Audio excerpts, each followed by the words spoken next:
Hi hello అందరికీ నమస్తే. Welcome to my channel PR English Adda.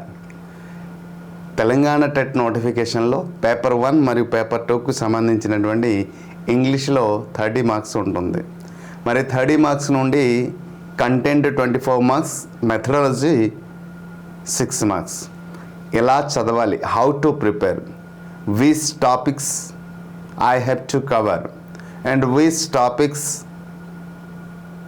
Helps to gain high marks, ఇలా ప్రతి ఒక్కరి మైండ్లో రన్నింగ్ అవుతుంది. కానీ ఈ వీడియోలో క్లియర్గా మీకు సిలబస్ ఎలా చదవాలి, ఉన్నటువంటి సిలబస్ని ఎలా అనలైజ్ చేస్తే మన ఈజీగా అర్థమవుతుంది, ఏ టాపిక్ తర్వాత ఏ టాపిక్ చదవాలి, ఎక్కడి నుంచి ప్రారంభించాలి, వీటి గురించి పరిపూర్ణమైన అవగాహన అయితే ఈ వీడియోలో తెలియపరుస్తుంది.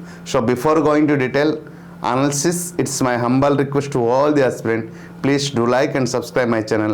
If there is a time, please share this video to all the aspirant. మనకి జూన్లో ఎగ్జామ్ ఉంటుంది.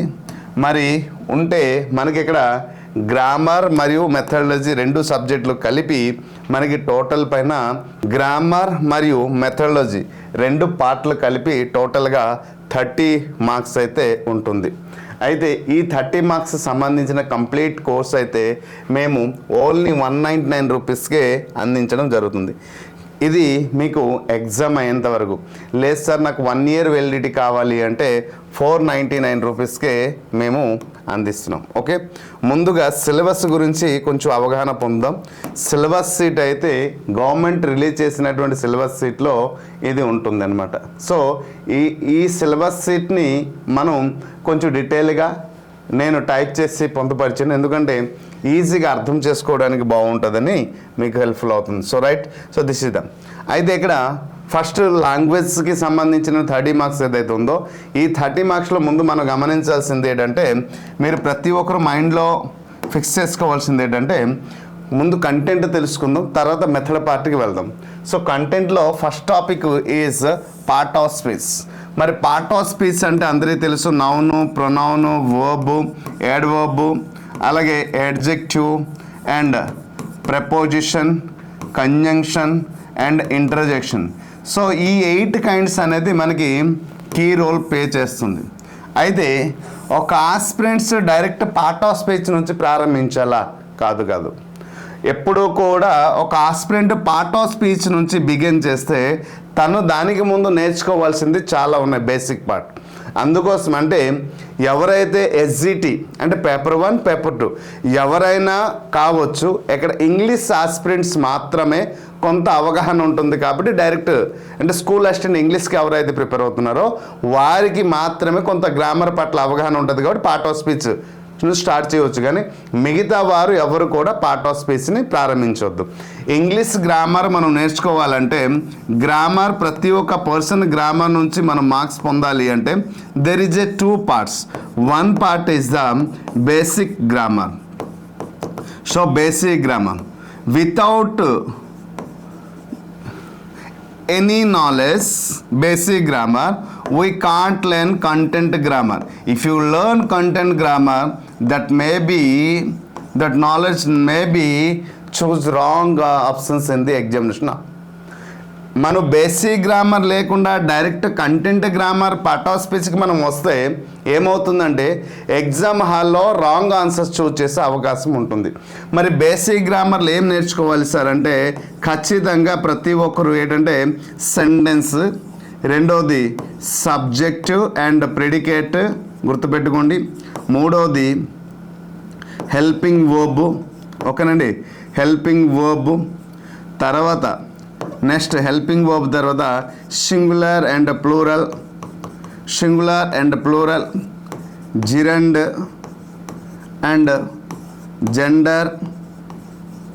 Okay, gerund and gender mostly very very very very important topic ఏంటంటే sentence, helping verb, singular, plural. ఈ 3 టాపిక్స్ నేర్చుకోకుండా మీరు content grammar ఎంత నేర్చుకున్నా, ఎంత అద్భుతంగా మనం దాంట్లో నేర్చుకున్నా కన్ఫ్యూజ్ అయి తీరుతాం. కానీ ఇక్కడ బేసిక్ పార్ట్లో ఇవి నేర్చుకున్నా, ఇవి మహా అయితే ఎంత ఒక 2 hours 3 hours 4 hours పోనీ మహా అయితే ఇంకొక 1 అవర్ ఎక్స్ట్రా వేస్తానండి. కంప్లీట్ నాలెడ్జ్ ఒక 5 hours కానీ మీరు టైం స్పెండ్ ఇక్కడ చేస్తే బేసిక్ గ్రామర్ పైన పరిపూర్ణమైన అవగాహన వచ్చేస్తుంది. ఈ 5 hours చాలు ఇంగ్లీష్ గ్రామర్లో మీరు కంటెంట్ గ్రామర్లో ఎక్కడ పొందుపరిచిన టాపిక్స్ అన్నీ కూడా కంటెంట్ గ్రామర్ అండర్లోనే వస్తుంది. ఫర్ ఎగ్జాంపుల్ ఒక టెన్స్ మీరు నేర్చుకోవాలి.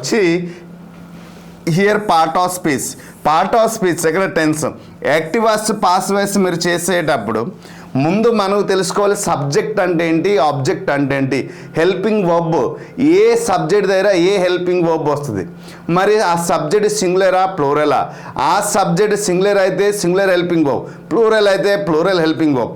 ఇది మనకి అవగాహన రావాలి అంటే ముందు బేసిక్ గ్రామర్ పైన అవగాహన రావాలి. అవగాహన వచ్చిన తర్వాత ఖచ్చితంగా పార్ట్ ఆఫ్ స్పీచ్ పైన కంప్లీట్ కమెండింగ్ రావాలి. పార్ట్ ఆఫ్ స్పీచ్లో మేజర్ పార్ట్ ఏంటంటే ప్రొనౌను, యాడ్వర్బ్, యాడ్జెక్టివ్. ఇవి 3 చాలా విలువైంది. ఒక pronoun, adverb, adjective major role ఎందుకు ప్లే చేస్తుంది అంటే చూడండి, సబ్జెక్ట్ ప్లేస్లో ఒక ప్లేస్లో నౌన్ అయినా రావాలి లేదా ప్రొనౌన్ అయినా రావాలి. మరి నౌను లేదా ప్రొనౌన్ రావాలి. నౌన్ అయితే మనం ఐడెంటిఫై చేస్తాం the word belongs to the singular or plural. Mostly 90% students will choose perfect answer if the subject denoted a singular or a plural, the candidate can easily identify through the name. But if the word denoted a pronoun, so ఆ pronoun ఎటువంటిది, he she it అయితే అందరూ చెప్తారండి. So reciprocal pronoun, indefinitive pronoun, demonstrative pronoun, distributive pronoun, interrogative pronoun, okay, relative pronoun పదాలతో పాటు కానీ subject ప్లేస్లో వచ్చిందనుకోండి, అలాగే కంజెక్షన్ పదాలతో పాటు కానీ సబ్జెక్ట్ రూపంలో వచ్చిందనుకోండి, అప్పుడు మనం చాలా ఇబ్బందులు పడాల్సి వస్తుంది. ఎందుకు ఇబ్బందులు పడాల్సి వస్తుంది అంటే we can't identify the word belongs to the singular or word belongs to the plural. ఇది మనం ఎక్కువగా కన్ఫ్యూజ్ చెందే అవకాశం ఉంటుంది. కాబట్టి అటువంటి కన్ఫ్యూజ్ చెందకుండా మనం రావాలంటే తర్వాత ఎక్కడ చూడండి సబ్జెక్ట్ వర్బ్ అగ్రిమెంట్ వస్తుంది నెక్స్ట్ టాపిక్లో. ఆ సబ్జెక్ట్ వర్బ్ అగ్రిమెంట్ కానీ very very very very important. తర్వాత ఇక్కడ పార్ట్ ఆఫ్ స్పీచ్ అని మెన్షన్ చేసి మళ్ళీ మనకి వర్బ్స్ అలాగే యాడ్వర్బ్స్ కంజంక్షన్ అని ఇక్కడ 3 టాపిక్లు మళ్ళీ ఎక్స్ట్రా ఇవ్వడం జరిగింది. సో ఈ 3 కూడా ఇక్కడ పార్ట్ ఆఫ్ స్పీచ్లు సంపూర్ణంగా నేర్చుకుంటే ఇక్కడ దాదాపు 3 టాపిక్లని కవర్ అయిపోతుంది. సో తర్వాత అందుచేత పార్ట్ ఆఫ్ స్పీచ్ని సరిగ్గా నేర్చుకోవాలి. పార్ట్ ఆఫ్ స్పీచ్ అంటే డైరెక్ట్ ఒక వర్డ్ని రాసి ఒక సెంటెన్స్ని మనం చూపించి, ఫర్ ఎగ్జాంపుల్ ఎవరైనా చెప్తారు Rama is a son of king Dasharatha, son of king Dasharatha అంటే ఎవరైనా మనం రాసేటప్పుడు చెప్పవచ్చు ఇది నౌనా ప్రొనౌన్ అంటే ఇవి కాదు. మనం ఏదైనా ఒక దాంట్లో అండర్లైన్ చేసేది నౌనా ప్రొనౌనా వర్బ్ వర్డ్, అది బేసిక్ నాలెడ్జ్ మాత్రమే పార్ట్ ఆఫ్ స్పీచ్లో, అది డెప్త్ నాలెడ్జ్ కాదు. సో ఇక్కడ కింగ్ అనే పదాన్ని చూసి అది నౌనా ప్రొనౌన్ అంటే అందరూ ఐడెంటిఫై చేస్తారు. లేదా ఈజ్ అనే పదానికి లేదా సన్ అనే పదానికి ఆఫ్ అనే పదానికి అండర్లైన్ చేసి అది ఏంటి అని అంటే ఈజీగా ఐడెంటిఫై చేస్తారు. నా క్వశ్చన్ ఇది కాదు. నా క్వశ్చన్ ఏంటంటే అది ప్రొనౌన్ అని ఐడెంటిఫై చేయాలి, ఆడ్వర్బ్ అని ఐడెంటిఫై చేయాలి, వర్బ్ రూపంలో ఉన్న జిరండ్ అని ఐడెంటిఫై చేయాలి. ఓకే, యాడ్వర్బ్ రూపంలో ఎక్కడ యాడ్వర్బ్ వస్తుంది, ఎక్కడ యాడ్జెక్టివ్ వస్తుంది, ఆ వర్బ్ని ఎలా మోడిఫై చేస్తుంది, దానిని మనం ఇప్పుడు ఆల్దోతో పాటు వస్తుంది, దోతో పాటు వస్తుంది, అది ఏంటి యాడ్వర్బ్ అవుతుందా, అదే సింపుల్ కాంపౌండ్ కాంప్లెక్స్లో ఏ సెంటెన్స్ రూపంలో కన్స్ట్రక్షన్, ఈ నాలెడ్జ్ ఎక్కడ పార్ట్ ఆఫ్ స్పీచ్లో మనకి రావాలి. ఎప్పుడైతే పార్ట్ ఆఫ్ స్పీచ్ టెన్స్ మీకు పరిపూర్ణమైన టెన్స్ని మనం ఎలా నేర్చుకోవాలి, పార్ట్ ఆఫ్ స్పీచ్ ఈ విధంగా నేర్చుకుంటే ఒక అటు చూడండి పార్ట్ ఆఫ్ స్పీచ్ టెన్స్ అనేది ఈ 2 ప్రతి ఒక్క దానికి గ్రామర్కి చాలా విలువైంది. సరైన విధానంలో ఇలా నేర్చుకున్న తర్వాత టెన్స్లో ఉన్న present tense, past tense, future tense, కేవలం టెన్స్లో ఉన్న కైండ్స్ని సింపుల్, కంటిన్యూస్, పర్ఫెక్ట్ కానీ ఈ రూపంలో నేర్చుకుంటే అది సరిపోవద్దు. సో దాంట్లో ఏమి నేర్చుకోవాలి అంటే ఒక సెంటెన్స్ని పాజిటివ్లో ఉన్న సెంటెన్స్ని నెగటివ్ మార్చేటప్పుడు, for example subject verb 1 plus objective, present simple tense ఇది కదమ్మా, అందరూ చెప్తారు this is the present simple simple tense. దీనిని పాజిటివ్లు ఉండేటప్పుడు ఎలా రాయాలి, నెగటివ్లు ఉండేటప్పుడు ఎలా రాయాలి, ఇంట్రోగేటివ్ నెగటివ్లు ఎలా ఉండాలి, నెగటివ్లు ఎలా ఉండాలి, ఇంట్రోగేటివ్లు ఎలా ఉండాలి, ఇంట్రోగేటివ్ నెగటివ్ సెంటెన్స్లు ఉండేటప్పుడు ఆ సెంటెన్స్ ఒక స్ట్రక్చర్ ఏ రూపంలో మారుతుంది మనం గమనించాలి. ఇలా నేర్చుకోగలిగితే యాక్టివ్ స్ట్రక్చర్లో స్టేట్మెంట్ ఎలా మారుతుంది, పాసివ్ స్ట్రక్చర్లో ఎలా మారుతుంది, ఏదైనా ఒక వర్డ్ని చూస్తే అది ప్రజెంట్ సింపులా, ప్రజెంట్ కంటిన్యూసా, ప్రజెంట్ పర్ఫెక్ట్ అని మనం ఐడెంటిఫికేషన్ ఒక సెంటెన్స్లో చూస్తే ఎలా ఐడెంటిఫికేషన్ చేస్తామనేది నేర్చుకోవాలి. ఇలా నేర్చుకుంటే మిత్రమా గుర్తుపెట్టుకోండి, మిమ్మల్ని ఇంగ్లీష్ గ్రామర్లో ఒక్క మార్కు కూడా పోయేటట్టు ఎవడు చేయలేడు. You will able to choose a perfect answer. ఇదే నేర్చుకునే విధానం. ఇలా నేర్చుకుంటే చాలు. సో రెగ్యులర్ మనం లైవ్ పెడదామంటే ఓకే సిద్ధమే, కానీ ఆ లైవ్కి మీరు వచ్చి ఎగ్జాక్ట్ ఆన్సర్ రాయాలంటే వీటి పేరు గురించి కంప్లీట్ నాలెడ్జ్ ఉండాలి. మరి ఇంత డెప్త్గా డీటెయిల్గా ఎక్కడ ఉంది సార్? మన పిఆర్ అకాడమీ ఉంది. ప్రతి ఒక్క ఆస్పిరెంట్కి ఈజీగా అర్థమయ్యే విధంగా బేసిక్ గ్రామర్ నుంచి ప్రతిదీ స్టెప్ బై స్టెప్ నేర్చుకుంటే సరిపోయింది. అందుకోసం బేసిక్ గ్రామర్ నేర్చుకున్న తర్వాత పార్ట్ ఆఫ్ స్పీచ్ నేర్చుకోండి. పార్ట్ ఆఫ్ స్పీచ్ అనేది ఎంత డీటెయిల్గా డెప్త్గా నేర్చుకుంటారో 2 రోజులు లేట్ అయినా పర్లేదు, పార్ట్ ఆఫ్ స్పీచ్ మీద ఎంత దృష్టి పెట్టాలి. సో నేర్చుకున్న తర్వాత ఇక్కడ మనం గమనించాల్సిందే టెన్స్.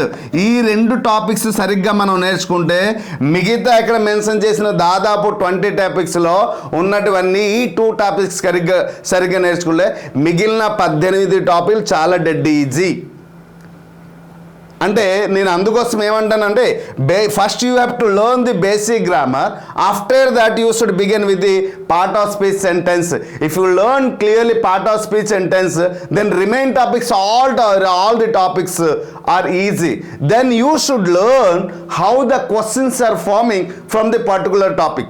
మనం గమనించాల్సింది ఎక్కడ చూడండి, preposition, articles, degree of comprehension, clause, ఇవన్నీ మళ్ళీ అక్కడే వస్తుంది. Verbs, main verbs, adverbs, conjunction, direct indirect speech, ఇవన్నీ మొత్తం మళ్ళీ దేనిపైన?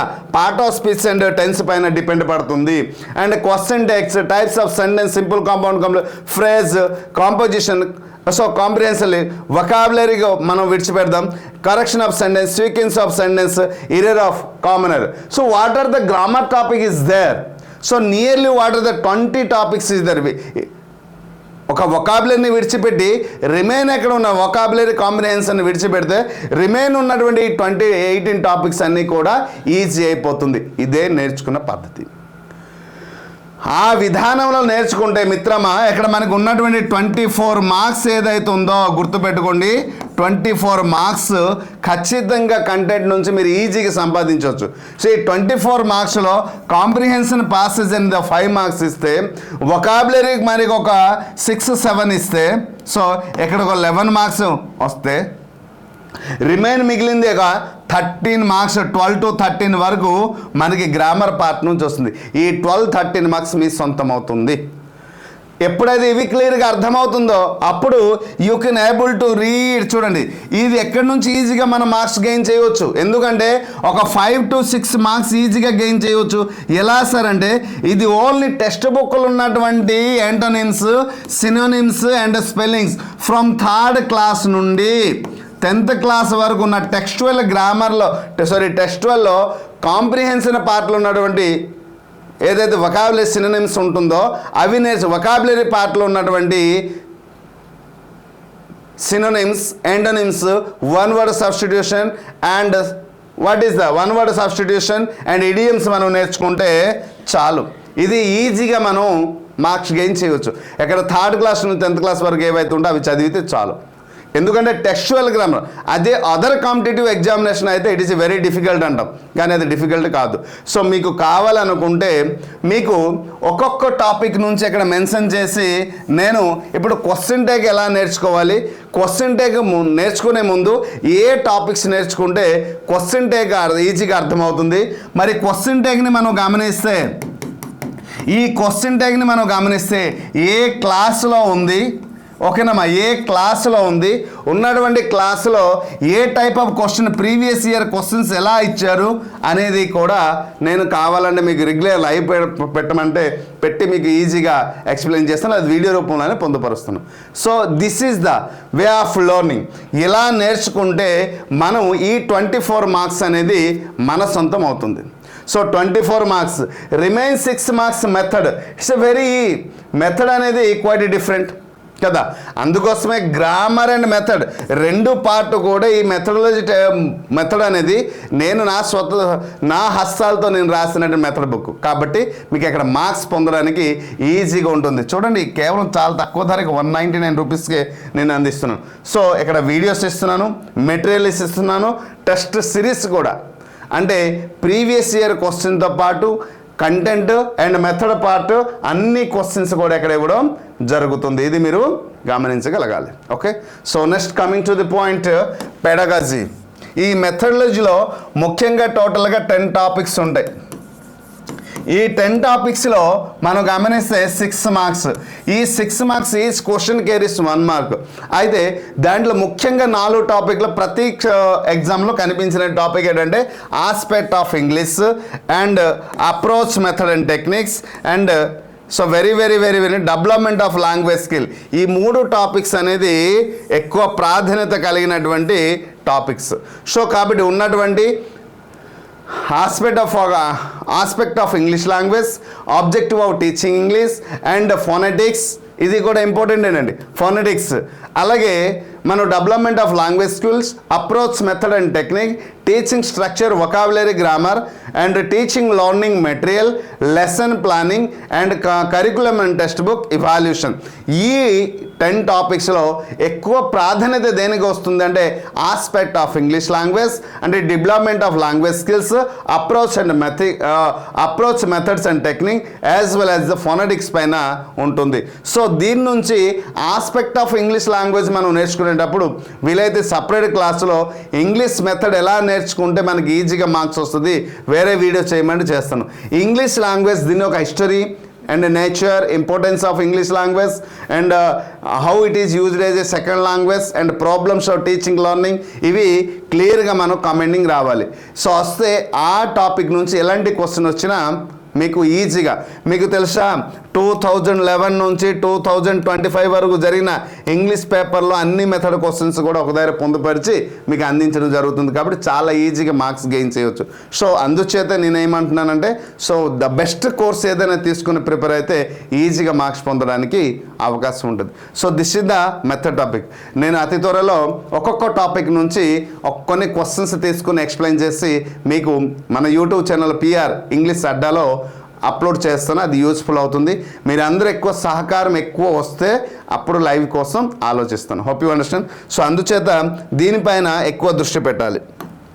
అయితే ఈ మెథడ్ పార్ట్లో మనం గమనించాల్సింది ఏంటంటే పూర్తిగా మనం దృష్టి పెట్టాల్సింది అంటే ఆస్పెక్ట్ ఆఫ్ ఇంగ్లీష్ లాంగ్వేజ్లో, తర్వాత ఇక్కడ objective of teaching English, development of లాంగ్వేజ్లో LSRW 4 ఉంటుంది. దీనితో పాటు కేవలం ఈ 4తో పాటు నెక్స్ట్ కమ్యూనికేషన్ అనేది వెరీ ఇంపార్టెంట్. సో దాని యొక్క స్కిల్స్, అలాగే ఈ కమ్యూనికేషన్ స్కిల్స్తో పాటు మనం LSRW కూడా నేర్చుకోవాలి. ఎందుకంటే కమ్యూనికేషన్ స్కిల్స్ నుంచి కూడా క్వశ్చన్స్ వస్తున్నాయి. నెక్స్ట్ అప్రోచ్ మెథడ్స్, టోటల్ ఎన్ని టైప్స్ ఆఫ్ అప్రోచ్ ఉన్నాయి, ఏ అప్రోచ్ ఎవరు తెలియపరిచేశారు, ఏ అప్రోచ్ ఒక తర్వాత మెథడ్లో ఎన్ని రకాల మెథడ్స్ ఉన్నాయి, ఏ మెథడ్ ఎవరు సజెస్ట్ చేస్తారు, దాని యొక్క ముఖ్య ఉద్దేశం ఏంటి, ఆ మెథడ్ యొక్క యూసేజెస్ ఏంటి, మెరిట్స్ ఏంటి, డీమెరిట్స్ ఏంటి తెలుసుకోవాలి. Okay, then methods and technique normal just ఒక 10 minutes టెక్నిక్స్ పైన దృష్టి పెడితే వచ్చేస్తుంది. కానీ ఇక్కడ అప్రోచ్ అండ్ మెథడ్స్ ఈ 2 కొంచెం క్లియర్గా నేర్చుకుంటే క్వశ్చన్ ఏ టైప్ అయి వచ్చినా ఈజీ రాయొచ్చు. Next teaching structure of vocabulary అంటే ఈ 3 టాపిక్ పైన ఎక్కువ దృష్టి పెడితే అంటే ఫోనెటిక్స్తో పాటు 4. సో ఈ టాపిక్ తర్వాత ఇవాల్యూషన్ చూడండి ప్రతి ఒక్క మెథడ్లో ఉంటుంది, కరికులం అనేది ప్రతి ఒక్క మెథడ్లో ఉంటుంది, లెసన్ ప్లానింగ్ అనేది ప్రతి మెథడ్లో ఉంటుంది అండ్ టీచింగ్ లెర్నింగ్ మెటీరియల్ అనేది ప్రతి టాపిక్లో ఉంటుంది. ఓకే, ఈ 4 టాపిక్స్ అనేది ప్రతి ఒక్క మెథడ్లో ఉంటుంది. కాబట్టి మనం ఇక్కడ గమనించాల్సింది అందుకోసమే ఆ 4 చాప్టర్ కానీ నేర్చుకుంటే ఈ 4 ఈజీ అయిపోతుంది. సో ఇంకా మనం దృష్టి పెట్టాల్సింది ఇక్కడ అంటే మెథడ్ని నేర్చుకునే విధానం ఏంటంటే ఇక్కడ aspect of English language and objective of teaching English and development of language skills, approach method technique కానీ మీరు తెలుసుకుంటే మిగతా topic and teaching of structure and vocabulary ఇది పెద్ద డిఫికల్ట్ టాపిక్ కాదు. గ్రామర్ వస్తే ఇది వచ్చేస్తుంది. So teaching structure and vocabulary grammar వచ్చేస్తే ఇది వచ్చేస్తుంది. కాబట్టి దిస్ ఈజ్ నాట్. కాబట్టి ఈ 4 నేర్చుకుంటే ఈ 4 అనేది ప్రతి ఒక్క టాపిక్లో ఉంటుంది. కాబట్టి ఎక్కడ కూడా 6 మార్కులు మీరు పొందడానికి ఎక్కువ ఆస్కారాలు ఉంటాయి. సో కాబట్టి దీనిపైన కొంచెం దృష్టి పెడితే చాలా ఈజీగా వస్తుంది. అయితే ఆస్పెక్ట్ ఆఫ్ ఇంగ్లీష్ లాంగ్వేజ్లో మనం ఒక్కొక్క రోజు ఒక్కొక్క టైప్ ఇంగ్లీష్ లాంగ్వేజ్, దీన్ని ఒక హిస్టరీ ఒక రోజు వీడియో చేద్దాం, నేచర్ గురించి, ఇంపార్టెన్స్ గురించి, ప్రిన్సిపల్స్ గురించి, అలా ప్రతి ఒక్క టాపిక్ నుంచి ఒక సీరియల్ ఒక ప్యాటర్న్ రూపంలో వెళ్తే క్లాస్ 1, 2, 3 రూపుల్స్ దాని గురించి కొంచెం కాన్సెప్ట్ నేర్పించుకొని క్వశ్చన్స్ చేస్తే చాలా ఈజీగా అర్థమవుతుంది నా ఒక ఉద్దేశం. So this is the detail analysis. So but మేము చెయ్యాలి అంటే మీరు అందరూ ఒక సహకారం ఉంటే ఖచ్చితంగా సపోర్ట్ చేస్తాను, వీడియో చేసి మీకు అందిస్తాను. పేపర్ 1, పేపర్ 2 మీ టార్గెట్ 30 మార్క్స్ అయితే సో పిఆర్ ఇంగ్లీష్ అడ్డాని, పిఆర్ అకాడమీ యాప్ని డౌన్లోడ్ చేసి పిఆర్ ఇంగ్లీష్ అడ్డా యూట్యూబ్ ఛానల్ని రెగ్యులర్ ఫాలో అయితే సరిపోతుంది. So PR academy, PR English అంటే బోత్ ఆర్ దిస్ ఒకటే.